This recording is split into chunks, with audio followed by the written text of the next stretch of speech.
So this is the F section of ninth grade lit, and we're a little ahead of everybody, so we're reading, actually just started reading the Friar's Tale. And if you have your questions, let's just get caught up here really quickly. The Friar's Tale described the relationship between the friar and the summoner as portrayed in the prologue of this tale. Yes, sir? Like they hate each other? They do. Then it says, describe or summarize the friar's description of the archbishop. This is the part that Anna Grace just read. The archbishop is the guy that initiates the summons. He's the one actually summoning these people. The summoner just delivers the summons. So what do we know about him?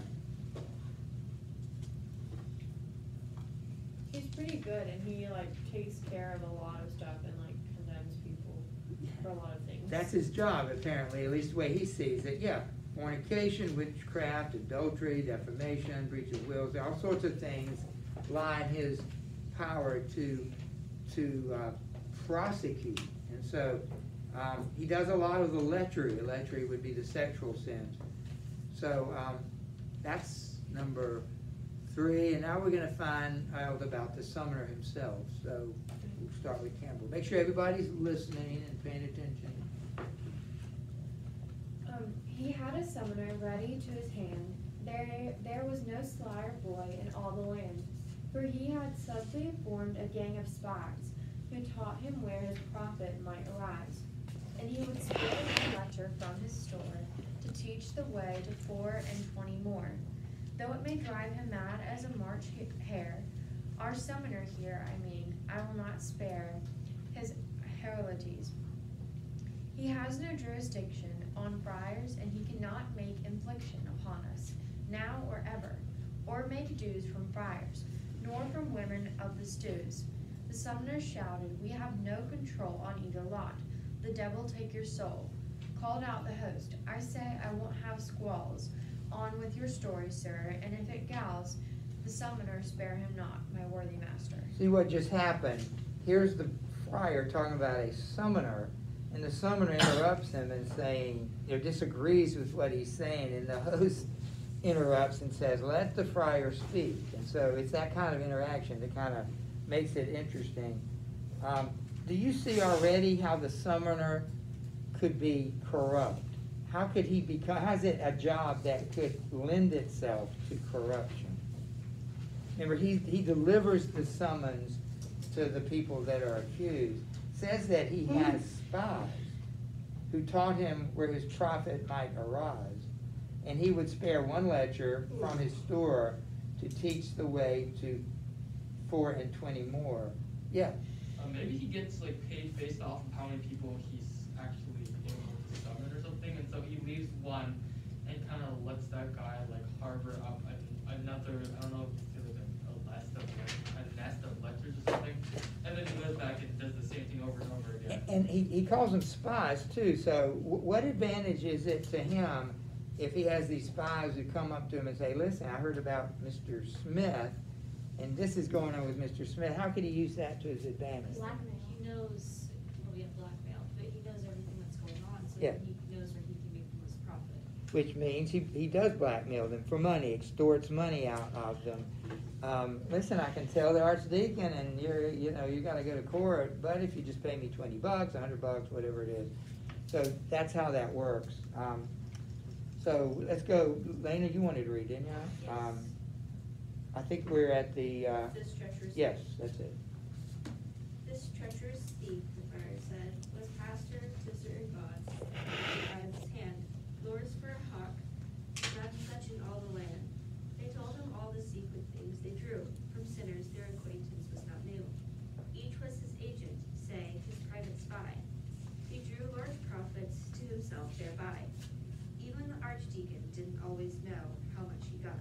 He didn't have to show, or it when he chose to make things hot, for some obscure, uneducated sop.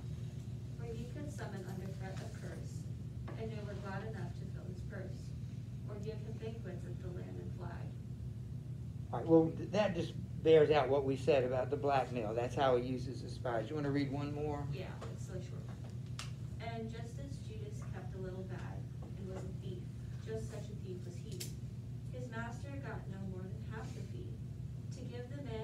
do and not to skim. He was a thief, a summoner, and a pimp. That's quite a trio of characteristics, a thief, a summoner, a pimp. Remember who's telling this? The friar's telling us. So he's not even a summoner, he's accusing. This gets even more interesting. Would you like to read? Did you want to read, Neil? Or And when, And- no, I'm sorry, and he had winches, okay. 295. I'm here. Oh, and he had winches in his retinue. Retinue, it's like, what do you call it, when you have a bunch of people following around everywhere? Oh, Yeah, yeah, just yeah. like your friends.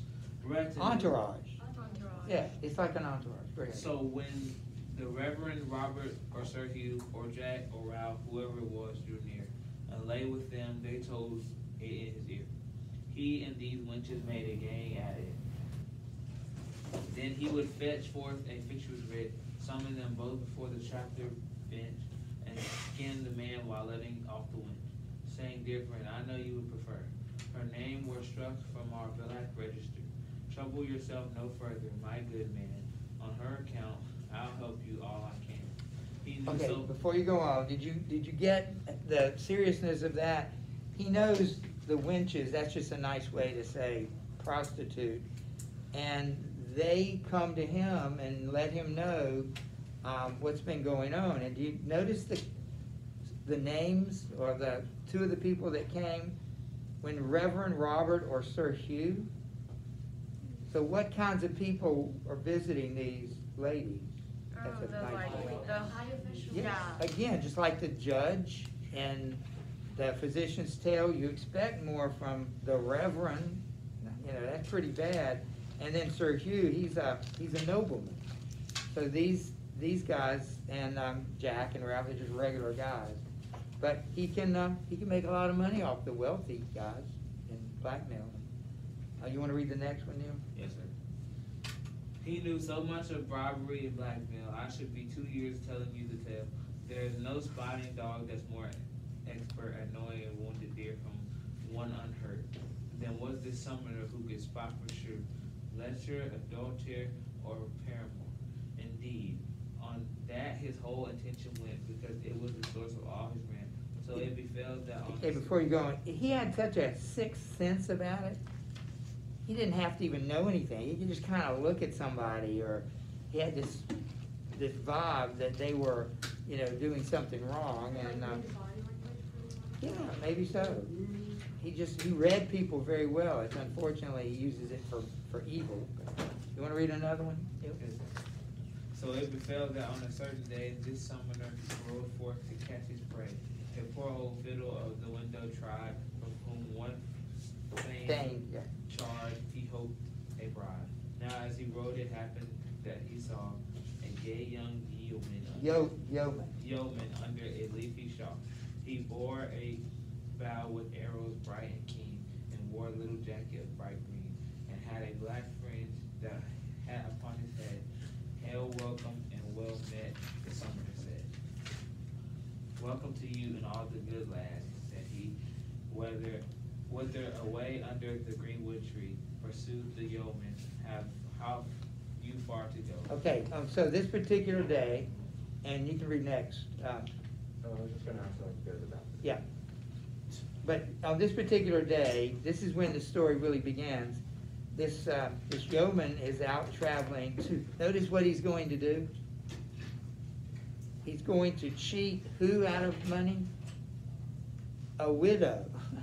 That's pathetic. Remember what we learned about the Old Testament said that widows, poor people, orphans, and strangers we're supposed to particularly protect. And here's this guy, he's trying to make money off a poor widow. So they're both scum? Both, what do you mean by both? So the summoner is just like really bad. Yeah. But the archdeacon doesn't know anything about it? Well, now, maybe he does, maybe he doesn't, but he doesn't need to know anything about it for the summoner to make money. Remember, he finds these things out on his own and then goes blackmails people. If he sent a summons, he's got to deliver it, and the summons would come from the archdeacon. So he meets this guy. Note this guy. He's a yeoman. What's a yeoman? That goes all the way back to the prologue. All we know is he's a small farm owner. The yeoman in the prologue was remember Robin Hood-like character? And it said a bow and a bright green Yeah. jacket. So he too seems to be more of a forester than a yeoman. Let me read it here, and we just got a couple of minutes. The summoner paused. He's just having a friendly conversation with this guy. Just happened to be riding along when he sees him. The summoner paused a moment, and don't leave yet. What's up, everybody? I wanted to remind everyone that we have 2 home playoff games tomorrow here on campus that hasn't happened for a very long time. Our girls play at 4:30 and our guys play at 6. We need as much support for both teams as we can get. Coach Cliff has offered to buy pizza for all DR students at the games by 5:15. So come out and get some free food and support our teams. And the theme for this 2 great games will be a pink out theme. So come support us and get your free pizza. Go Eagles. That's a pretty good deal, and they didn't mention the swimmers. Yeah, it's okay. We never get remembered. They have said People with swim on. It's getting bad. they're bribing. You want to go to swim meet? You don't get a pizza. You go to the game. Yeah, you get pizza. But look, swim meet starts earlier. Maybe you can do both. Let me read just one thing here, guys. Listen, the summoner. Listen to this. The summoner paused because the yeoman asked him if he far to go, and the summoner paused a moment and said, "No, just here, close by. In fact, I'm only bent on going for a ride to raise a rent that's owing to my lord a little fee. Why then you are a bailiff." Now, bailiffs were the summoners for the royal courts. All right, we know bailiffs are those guys in the courtroom today. They're sheriff's deputies. They protect the judge and keep order. But in this day, part of their job was to deliver summonses for the royal court. The summoner worked for the church court. All right, so the yeomans asked, "Well, wait a minute. Well, then you are a bailiff." Now this is what the summoner said. "Yes," said he, and he did not dare, for very filth and shame, to say that he was a summoner for the name. Let me flip that. That question was asked by the yeoman to the summoner. "You're a bailiff." And he says yes, he was ashamed to admit he was a summoner. A little post reminder right back at you is that there is also a swimming championship at the GAC. So you also come out and support your swimmers. Cool. Cool. Which rhymes with pool. So remember. So what do they have in common? Oh, they are both, well, there's more than you know. But I won't. Tomorrow, you're going to be delivering your speech. We'll be praying for the swim team and the basketball team. But we'll find more about that on Wednesday. So they have more, okay. They have a lot in common. They both, well, I don't want to say too much. I think, honestly, being on a swim team is It's hilarious because basketball is not going to go to state championships and they may not win, and they probably won't win.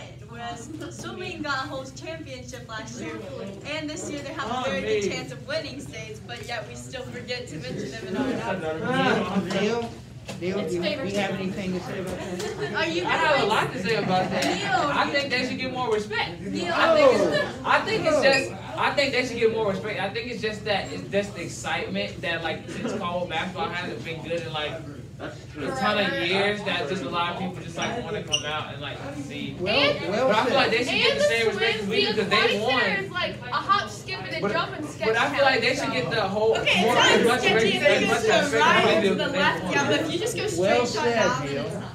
Well said. Neil, are you going to win the state championship this year? Not this year. No, don't get It's it. okay. I still like basketball Yeah, too. we'll It's with an A. Bye. It's with an A. Hey, I watch swimming when the Olympics come on. I watch my belts.